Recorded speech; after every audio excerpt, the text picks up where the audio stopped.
iPhone 17 Pro और iPhone 17 Air, not 17 Air, just iPhone Air, दोनों मेरे पास हैं और आप देख रहे हैं टेक्टोनिक विद मुंजिर। शुरू करते हैं ये एपिसोड और बात करेंगे दोनों स्मार्टफोन्स की जो एप्पल ने रिसेंटली लॉन्च किए हैं। पिछले कुछ दिनों से मैं दोनों ही यूज़ कर रहा हूँ साइड बाय साइड, तो अब एक मुझे रफ़ आइडिया मिल चुका है कि ये फ़ोन कितने कैपेबल हैं, क्या बदला है, क्या नया क्या पुराना। ये तो पूरी तरीके से नया ही फ़ोन है क्योंकि आईफोन एयर जो है एक नई कैटेगरी कंपनी ने शुरू करी है। ये आपका 17 प्रो है, प्रो सीरीज़ आपको पता ही होगी। बट पूरा पॉडकास्ट देखने से पहले ज़रूरी ये है कि आप लाइक कर लें हमारा वीडियो, सब्सक्राइब कर लें ताकि अगली बार कुछ आए तो आपको नोटिफिकेशन मिल जाए। तो डिज़ाइन की बात कर लेते हैं। तो डिज़ाइन अब बहुत बदल चुका है। सबसे खुशी की बात उन लोगों के लिए है जो लोग हमेशा ये शिकायत करते हैं कि यार नया आईफोन तो आ चुका है बट ख़रीद भी लिया हमने प्रो, 1 लाख रुपए ज़्यादा पैसे भी लगा दिए, बट कोई देखता है तो उसे लगता नहीं है कि नया है।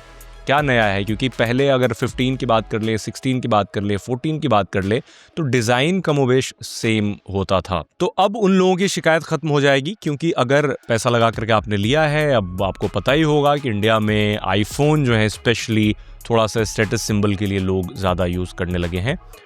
देखा होगा आपने किस कदर भीड़ लगी हुई थी, लाइन लगी हुई थी, लोग सुबह से एप्पल स्टोर के पास बैठे हुए थे, रात भर बैठे हुए। बहरहाल पहले इसके बारे में बात कर लेते हैं, 17 प्रो के बारे में, फिर बात करेंगे एयर के बारे में। पहले दोनों का डिज़ाइन समझ लेते हैं कि क्या है नया, न्यू एडिशन क्या है डिज़ाइन में। ये जो पूरा का पूरा है डिज़ाइन वो क्यों है? ये कैमरा प्लेटो है। कंपनी ने कहा है कि ये कैमरा प्लेटो है और कंपनी नाम देने के लिए बहुत पॉपुलर है। किसी चीज़ का नाम देती है, लाइक AI को एप्पल इंटेलिजेंस बताया।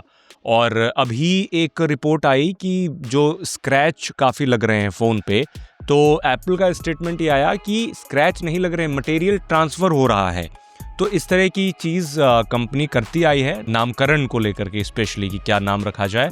तो इस बार एक वायरल फ़ोन हो रहा है इनका, कॉस्मिक ऑरेंज, भगवा आईफोन, जिसके बारे में हमने आपको बताया ही था। बट मेरे पास जो यूनिट है वो है डीप ब्लू।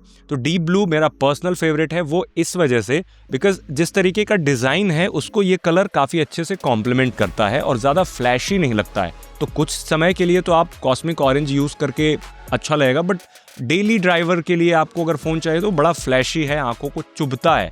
ये आंखों को नहीं चुभता, काफी सटल कलर है। ज्यादा बेटर तब होता है जब इसका एक मैट ब्लैक कलर भी आता, बट वो नहीं है।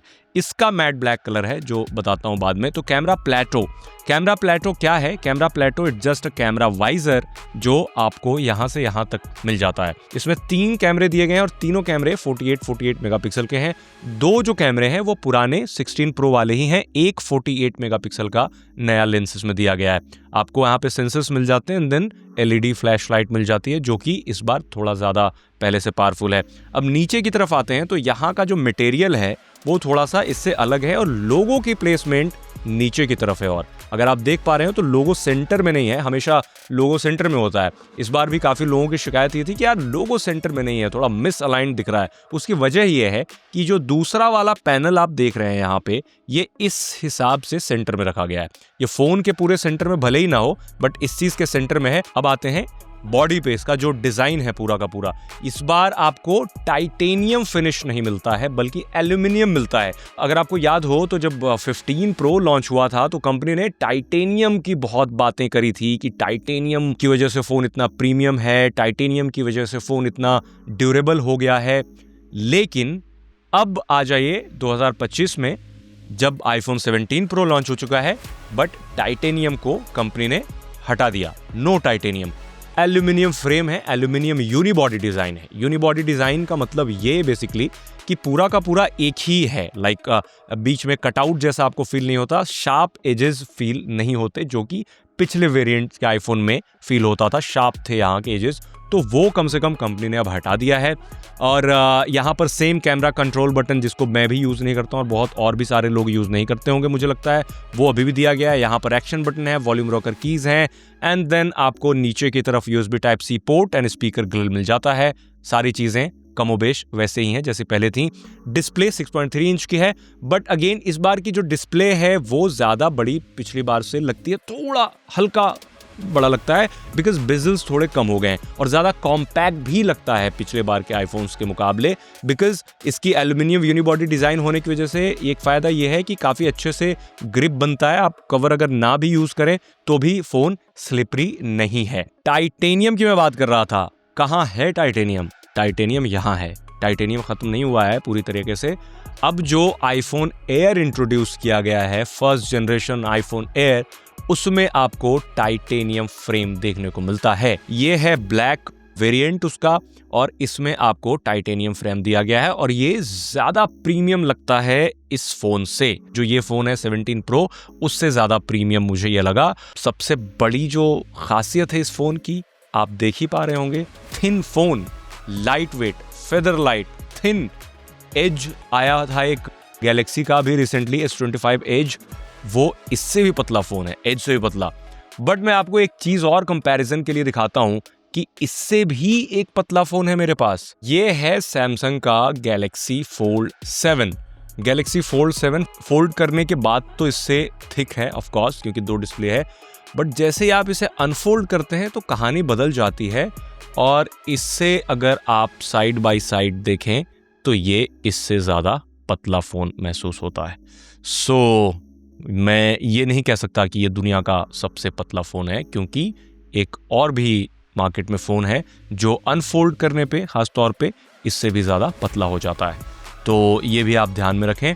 अब आते हैं कि इसमें क्या आपको खास दिया गया और क्या क्या प्रॉब्लम सॉल्व कर रहा है ये। पीछे की तरफ अब जाएं तो यहाँ भी कैमरा प्लेटो है, और इसके कैमरा प्लेटो की सबसे अच्छी बात यह है कि यहाँ मच्छर घूम रहा है। इसी कैमरा प्लेटो के अंदर आपको सब कुछ मिल जाता है, लाइक A19 Pro चिपसेट, सारे sensors, of course the camera sensor, और जो भी इसके मेन जो हार्ट एंड सोल होते हैं वो सब इसी के अंदर कंपनी ने फिट किया है, जो काबिले तारीफ है, क्योंकि इतना पावरफुल फोन का सब कुछ एक छोटे से कैमरा प्लेटो के अंदर इन्होंने फिट कर दिया है।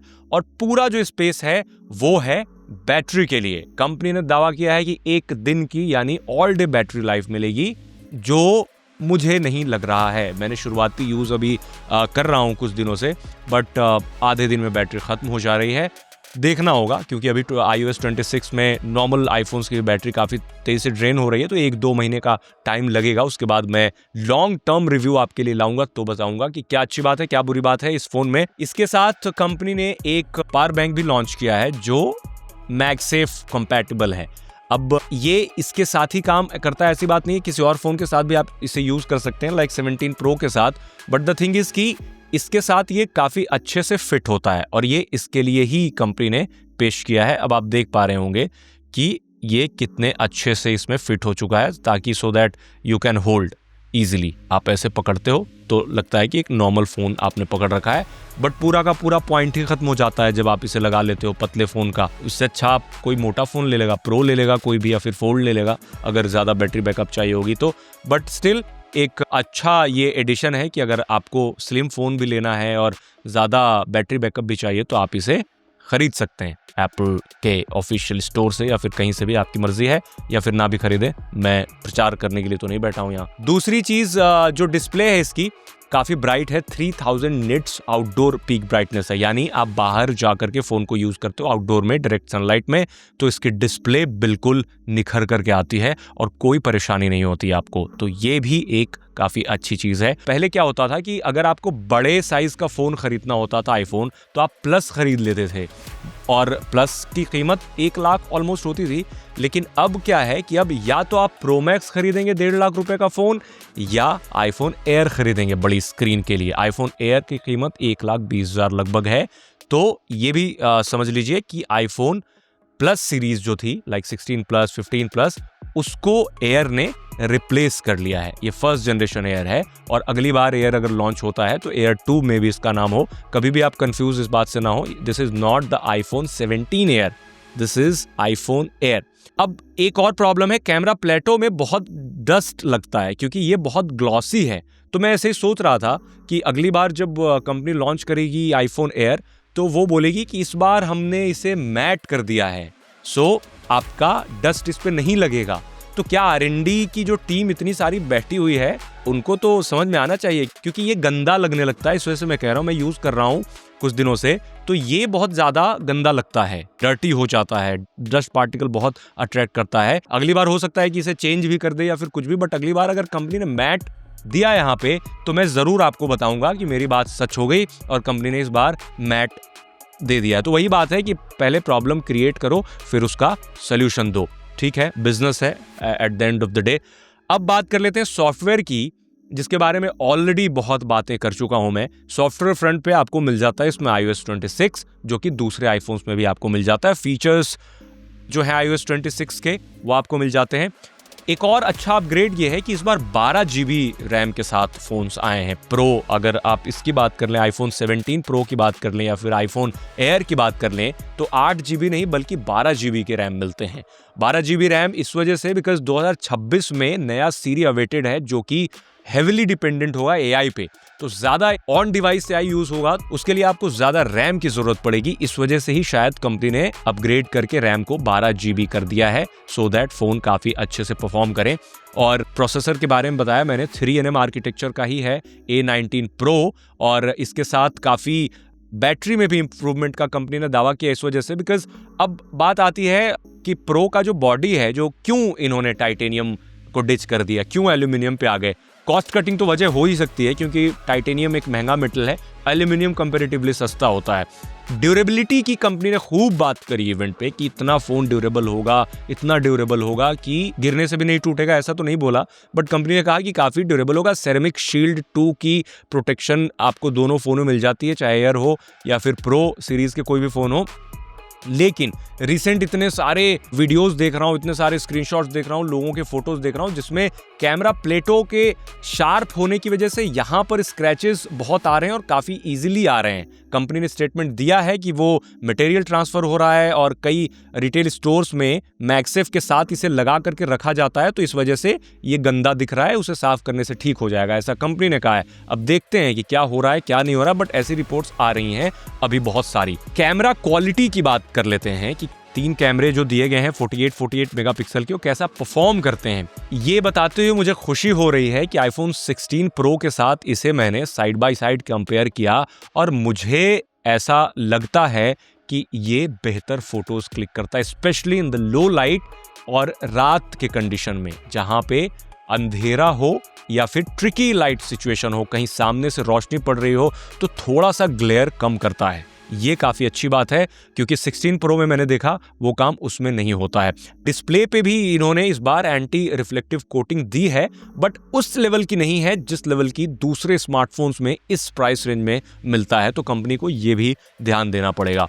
कैमरा क्वालिटी ओवरऑल काफ़ी इंप्रेसिव है। आपको 8x तक ऑप्टिकल जूम मिलने का कंपनी ने दावा किया था, बट 8x तक ऑप्टिकल जूम नहीं मिलता, वो एक टर्म है बोलने के लिए। आप 5x optical zoom and then 40x digital zoom कर सकते हैं, और जो चीज़ आपको यहाँ पर 8x दिख रहा है, 8x का ऑप्शन आपको दिख रहा है, बट वो क्रॉप्ड हो जाता है। तो आप समझ लो कि सेल्फी कैमरे में जो बदलाव किए गए हैं वो वाकई काबिल तारीफ हैं। वजह ये कि अमूमन लोग सेल्फी क्लिक करते हैं तो पीछे का जो एरिया है वो ज़्यादा नहीं आता। एक इंसान होता है, एक मैं हूं, तो मेरी फोटो आएगी। अगर पीछे 4 लोग खड़े हैं तो मुझे कैमरे को ऐसे लैंडस्केप मोड में डालना पड़ेगा, अदरवाइज ऐसे आप नहीं ले सकते। बट इस बार कंपनी ने क्या किया है कि एक सेंटर स्टेज मोड दिया है। मैंने आपको बताया था शुरू में ही कि नाम को लेकर के कंपनी बड़ा एफर्ट लगाती है, अलग अलग तरह के नाम रखती है। तो सेंटर स्टेज सेल्फी कैमरा क्या करता है, आप सेंटर स्टेज पे क्लिक करेंगे तो आपका जो एरिया है पीछे का वो बढ़ जाएगा, लाइक ज्यादा एरिया कैप्चर होगा, ज्यादा लोग कैप्चर होंगे, so that you don't have to do this. आपको लैंडस्केप मोड पे करने की जरूरत नहीं होगी, आप ऐसे ही सेल्फी क्लिक कर पाएंगे। उसकी वजह यह है क्योंकि जो फ्रंट में कैमरा दिया है कंपनी ने वो स्क्वायर सेंसर है। पहले होता था कि राउंड सेंसर होते थे, इस बार स्क्वायर है, इस वजह से इस तरह की फोटोज आती हैं। और 18 मेगापिक्सल है जो कि काफ़ी अच्छी सेल्फी क्लिक करता है। तो काफ़ी टाइम के बाद एप्पल आईफोन से अच्छी सेल्फी क्लिक हो सकती है। और दूसरी चीज़, मैंने ग्रेन्स और नॉइज़ काफ़ी कम नोटिस किए हैं इस बार प्रो के कैमरे में, नॉट एयर, क्योंकि एयर के कैमरे के बारे में बाद में बताऊंगा। बट प्रो का जो कैमरा है उसमें नॉइज़ रिडक्शन पे कंपनी ने खूब काम किया है। आप अगर यूज़ करेंगे तो आपको खुद समझ में आएगा। लो लाइट में भी अगर फोटोग्राफी कर रहे हैं तो आपको नॉइज़ कम दिखेंगे। एंड देन स्टेबलाइजेशन के लिए बहुत सारे फीचर्स दिए गए हैं, वीडियो स्टेबल बनते हैं। वो सारी चीज़ें मैं आपको फुल रिव्यू में बताऊंगा। अभी जस्ट शुरुआती यूज़ के बाद जो मेरे थॉट्स हैं मैं आपको वो बता रहा हूँ। लेकिन एक कमी है कि बहुत सारी चीज़ें दी गई हैं बट आप 8K रिकॉर्डिंग नहीं कर सकते। तो यस, कुछ लोगों के लिए ये प्रॉब्लम हो सकती है कि यार इतना कुछ होने के बाद 8K रिकॉर्डिंग क्यों नहीं कर सकता। एक और बदलाव है वो ये कि 40 वॉट का चार्जर अगर आपके पास है, 40 वॉट का ब्रिक है तो सपोर्ट करता है और फ़ोन फास्ट चार्ज होता है। 1 घंटे से कम में ये फुल चार्ज हो जाता है। तो नाउ आई कैन से कि ये ट्रूली फास्ट चार्जिंग वाला फ़ोन है। पिछली बार तक ऐसा नहीं था। इनफैक्ट अब राइवल के मुकाबले लाइक सैमसंग हो गया 45-50 वॉट तक देते हैं ये लोग अपने टॉप एंड फ़ोन में। ऐसे तो बहुत सारी कंपनियां 100 वॉट तक चार्जर ला चुकी हैं, बट इसमें आपको 40 वॉट की चार्जिंग स्पीड मिल जाती है जो कि डिसेंट है, not slow, not so fast but decent है। दूसरी चीज़, फ़ोन ओवरहीट नहीं होता है अब। यस, आईफोन में ओवर हीटिंग की बहुत प्रॉब्लम थी, तो एल्यूमिनियम होने की वजह से एक फ़ायदा ये होता है कि जो हीट है इक्वली डिस्ट्रीब्यूट हो जाती है। पहले फ़ोन एक जगह गर्म होते थे बट अब फ़ोन चारों तरफ गर्म होंगे, बट ज़्यादा गर्म नहीं होंगे। और ओवर हीट जब मैं बोल रहा हूँ उसका मतलब ये है कि आप ज़्यादा देर तक गेमिंग वगैरह कर रहे हैं तो नॉर्मल यूज़ केस में अभी तक तो फ़ोन थैंकफुली उतना ओवर हीट नहीं किया है। और बैटरी इस बार ऑलमोस्ट 4000 mAh की है, प्रो मैक्स में 5000 mAh की है, जो कि पहले किसी भी बैटरी कैपेसिटी आईफोन में दिए गए बैटरी कैपेसिटी से ज़्यादा है। इनफैक्ट जहां सिर्फ ई सिम मॉडल हैं लाइक यूनाइटेड स्टेट्स, वहां आपको और थोड़ी सी बैटरी मिलती है, क्योंकि सिम कार्ड ट्रे नहीं लगता, इस वजह से उसकी जगह पे थोड़ी सी और बैटरी बढ़ा दी है। इसका मतलब थोड़ा सा और बैकअप बढ़ जाएगा। अदरवाइज बैकअप का जहां तक सवाल है तो मैं जब इन डेप्थ रिव्यू करूंगा तो बताऊंगा। अब आईफोन एयर के बारे में थोड़ी सी बात कर लेते हैं। प्रो के बारे में काफ़ी बात हो गई ऑलरेडी, क्योंकि ये नया फ़ोन भी है, इस बार एक नया एडिशन है। अगर आईफोन 10 मोमेंट याद होगा तो मैं एक्सपेक्ट कर रहा था कि वैसा ही मोमेंट हो जाए आईफोन 10 मोमेंट। जब आईफोन 10 आया था तो दुनिया हैरान थी कि ये क्या आ गया, बट ऐसा तो नहीं है। बट जिन लोगों को स्लिम फ़ोन चाहिए उनके लिए तो अच्छा है, बट किन्हें स्लिम फ़ोन चाहिए, क्या आपको चाहिए? आप हमें कमेंट में ज़रूर बताएं कि आपको स्लिम फ़ोन की दरकार है या नहीं, क्योंकि मैंने जितने सारे लोगों से पूछा उन्हें लगता है क्या फ़र्क पड़ता है, थोड़ा फ़ोन मोटा भी है चलेगा, कोई खास फर्क नहीं पड़ता। डिस्प्ले बहुत खूबसूरत लगती है इसकी, no doubt. I don't know why, but मैं जब से इसे यूज़ कर रहा हूँ तो मुझे लग रहा है कि इसे मैं अपना प्राइमरी फ़ोन बना लूँ, डिस्प्ले की वजह से, बैटरी बैकअप की वजह से नहीं। दूसरी चीज़, 120 हर्ट्ज़ की आपको इसमें रिफ्रेश रेट भी मिलती है। A19 प्रो चिपसेट है जो प्रो में दिया जाता है, लेकिन पता नहीं क्यों मुझे ये थोड़ा सा स्लो फील होता है आईफोन 17 प्रो के मुकाबले। स्पेशली इसका ट्रांजिशन एनिमेशन कुछ तो है, मे बी सॉफ्टवेयर लैग होगा, कुछ तो है, बट मुझे थोड़ा स्लो फील हो रहा है। स्लो का मतलब स्लो इसके मुकाबले, not in general slow. This is not a slow phone क्योंकि इतने सारे पैसे लगा करके भी अगर आपको स्लो फ़ोन मिलने लगे तो जाहिर सी बात है आईफोन फिर कौन ही खरीदेगा। और इसके फीचर्स की बात कर लें तो सेम आपको सेंटर स्टेज सेल्फी कैमरा मिलता है, 48 मेगापिक्सल का फ्यूज़न कैमरा मिलता है। 48 मेगापिक्सल का कैमरा है, अब भले ही कंपनी बोले कि ये 4-5 कैमरे के बराबर है, बट इन रियलिटी एक ही कैमरा सेंसर है। आप टेलीफोटो लेंस की कमी आपको खलेगी, अल्ट्रा वाइड लेंस की आपको कमी खलेगी, जाहिर सी बात है, बट फोटो क्वालिटी में कोई कॉम्प्रोमाइज़ नहीं है। आप सिंगल कैमरे से पॉइंट एंड शूट नॉर्मली आप क्लिक करो, शानदार इमेजेस आएंगी, कोई ग्रेन्स नहीं, कोई नॉइज़ नहीं, एक अच्छी क्वालिटी, HDR भी अच्छा, और जो पिक्सल पीपिंग करते हैं उनके लिए भी कोई प्रॉब्लम नहीं, आप पूरा का पूरा जूम करके भी देख सकते हैं, शार्प है, सारी चीज़ें ठीक हैं। और ये ट्रैकिंग वाला सिस्टम है, लाइक आप सेल्फी क्लिक करते हैं, इधर करते हैं तो ये ऑटो ट्रैक कर लेता है, दैट्स गुड। मतलब आपको सब्जेक्ट ट्रैकिंग का जो फीचर है इसमें वो काफ़ी अच्छा लगा मुझे, इनफैक्ट दोनों फ़ोन में, प्रो एंड दिस एयर। तो अगर आप सेल्फी क्लिक कर रहे हैं तो आपको ये ट्रैक कर लेगा, ट्रैक करके सेल्फी क्लिक कर देगा। सारी चीज़ें अच्छी हैं, बहुत सारी चीज़ें अच्छी भी हैं, कुछ नया कुछ पुराना मिला जुला करके कंपनी ने नया फ़ोन लॉन्च कर दिया है। और मुझे शुरुआती यूज़ में आईफोन 17 प्रो से ज़्यादा ये पसंद आ रहा है। अब देखते हैं दोनों फ़ोन लॉन्ग टर्म में कैसा परफॉर्म करते हैं। सॉफ्टवेयर iOS 26 के साथ ही आता है। iOS 26 में आपको सबसे बड़ा बदलाव जो आपको मिलता है वो है लिक्विड ग्लास डिज़ाइन। अगेन फिर से मैं ये बोलूंगा कि नाम को लेकर के कंपनी खूब एफर्ट करती है, जैसे liquid glass design, dynamic island, camera plateau और कॉस्मिक ऑरेंज। ठीक है, वो तो कलर का नाम है, cosmic orange. Apple intelligence, AI artificial intelligence, come on, but yes Apple intelligence. तो इस तरह की और भी बहुत सारी चीज़ें हैं जिसको लेकर के एप्पल काफ़ी कॉन्शियस होता है, नामकरण को लेकर के स्पेशली। ठीक है, और जो लिक्विड ग्लास की बात कर रहा था, लिक्विड ग्लास का मतलब ये है कि बिल्कुल पूरा का पूरा ग्लास आपको लगता है कि आप जैसे स्क्रॉल करते हो नीचे तो एकदम लगता है कि ग्लास है सब कुछ। इनफैक्ट आप चेंज करके, आइकॉन चेंज करके पूरा का पूरा ग्लास ही कर सकते हैं। पूरा टिंटेड करोगे ग्लास जैसा दिखेगा, क्लियर, उससे भी ज़्यादा ग्लास, मतलब ट्रांसपेरेंट। पूरे सारे आइकॉन्स जितने फ़ोन में हैं वो सब के सब ट्रांसपेरेंट हो जाएंगे और आपका जो वॉलपेपर है वो बिल्कुल खिल करके दिखेगा। होम स्क्रीन भी बदल गई है एंड देन लॉक स्क्रीन भी बदल गई है। इसमें भी आपको ऑलवेज ऑन डिस्प्ले मिलता है। 4K रिकॉर्डिंग आप इससे कर सकते हैं, 8K रिकॉर्डिंग नहीं कर सकते। बट मैं ये महसूस कर रहा हूँ पिछले 2-3 दिनों से कि ये फ़ोन भी क्योंकि प्रो उतना गर्म नहीं होता है, बट ये फ़ोन गर्म हो रहा है थोड़ा थोड़ा, और ऊपर की तरफ से ही गर्म हो रहा है बिकॉज सारा मामला इसका कैमरा प्लेटो के अंदर डाल दिया गया है। और सॉफ्टवेयर काफ़ी स्मूथ है, मतलब बदलाव जो विजुअल चेंजेस किए गए हैं iOS 26 में, उसमें काफ़ी सारे आपको चेंजेस दिखेंगे। सेटिंग्स में आप जाएंगे, AI को लेकर के काफ़ी बातें तो नहीं की गई इस इवेंट में, बट मैं ऐसा महसूस कर रहा हूं कि iOS 26 के आने के बाद जो चैट GPT का इंटीग्रेशन है वो बेहतर तरीके से काम कर रहा है। लाइक आप स्क्रीन पे क्या सारी चीज़ें हैं, जैसे visual search for example, Google का फीचर है, सारे एंड्रॉयड फ़ोन में मिलता है अब, तो उस तरह का भी फीचर इसमें आ चुका है और आप टैप करके सारी चीज़ें देख सकते हो। और दूसरे AI फीचर्स तो पहले से ही थे, like writing assist, note assist, ये सारी चीज़ें। आप कुछ लिख रहे हो तो आपका कीपैड में ही एक आपको एप्पल इंटेलिजेंस का लोगो दिखेगा जिस पे टैप करके आप अलग अलग आइटरेशन कर सकते हैं, चेंजेस कर सकते हैं, ये सारी चीज़ें हो जाती हैं वहाँ से। मज़े की बात जाते जाते आपको ये बता दूँ कि इस बार जो iPhone 17 लॉन्च हुआ है वो सस्ता है पिछले बार के मुकाबले। बहुत मैंने ऐसी हेडलाइंस देखी कि बहुत महंगे आईफोन लॉन्च हुए हैं, बट नो, दिस टाइम आपको काफ़ी अच्छा वैल्यू मिल रहा है 17 के साथ। इन दोनों की बात नहीं कर रहा हूँ, 17 इस वजह से बिकॉज अब 17 पिछले साल जिस प्राइस पे 128 GB वेरिएंट लॉन्च हुआ था, सेम प्राइस पे 256 GB वेरिएंट लॉन्च हुआ है, थोड़ा सा ज़्यादा। आप समझ लो, आप 256 GB वेरिएंट लगाने के लिए आपको 10,000 रुपये एक्स्ट्रा देने पड़ते थे, उस हिसाब से प्राइस कम है।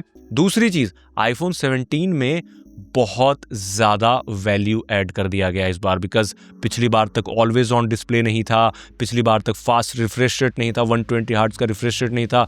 इस बार आपको 2 कैमरे मिलते हैं, 48 मेगापिक्सल के फ्यूजन कैमरे, and then fast refresh rate 120 hertz की रिफ्रेश रेट मिलती है, ऑलवेज ऑन डिस्प्ले मिलती है और A19 चिपसेट मिलता है। तो इस बार मुझे लगता है कि iPhone XR की तरह iPhone 17 भी all time best selling phone हो सकता है, सो वॉच आउट। और अब मिलते हैं नेक्स्ट वीडियो में। आप कमेंट बताएं आपको ये दोनों smartphone iPhone Air and iPhone 17 Pro कैसे लगे।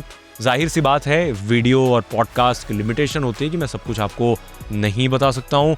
पूरी जानकारी और भी अगर आपको जानकारी चाहिए इन दोनों स्मार्टफोन्स के बारे में, details and review, guide, features and everything, तो आप हमारी वेबसाइट aajtak.in के टेक सेक्शन में विजिट करके सारी डिटेल्स को आराम से पढ़ सकते हैं। Thank you.